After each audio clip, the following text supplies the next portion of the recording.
అందరికీ నమస్కారం. మంత్రి నారాయణకి విషాదం. వంశీ ఆత్మహత్య. ఈ విషయాలను తెలుసుకోవాలంటే గనక వీడియో మీరు కంప్లీట్‌గా చూడండి.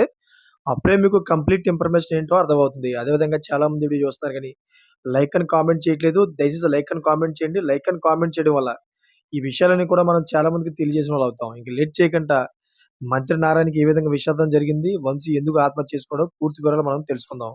ఫ్రెండ్స్, 2 తెలుగు రాష్ట్రాల్లో విద్యార్థుల ఆత్మహత్యలు కొనసాగుతూనే ఉన్నాయి. చదువు ఒత్తిడి కారణంగానే విద్యార్థులు బలవన్మరణాలకు పాల్పడుతున్నట్లు తెలుస్తోంది. అయితే ఆత్మహత్యలకు గల అసలు కారణాలను కాలేజీ యాజమాన్యాలు బయటకు రానివ్వడం లేదని సమాచారం. తాజాగా ఏపీలోని విశాఖపట్నం మధురవాడ పరదేశీపాలెంలోని నారాయణ కాలేజీలో ఇంటర్ చదువుతున్న విద్యార్థి ఆత్మహత్య చేసుకున్నాడు. గురువారం ఉదయం కాలేజీ మేడపై నుంచి దూకి ఇంటర్ సెకండ్ ఇయర్ చదువుతున్న చంద్రవంశీ అనే విద్యార్థి ఆత్మహత్యకు పాల్పడ్డాడు. అయితే సరిగ్గా చదవడం లేదని లెక్చరర్ మందలించడంతోనే తీవ్ర మనస్తాపం చెందిన ఆత్మహత్య చేసుకున్నట్లుగా తెలుస్తోంది.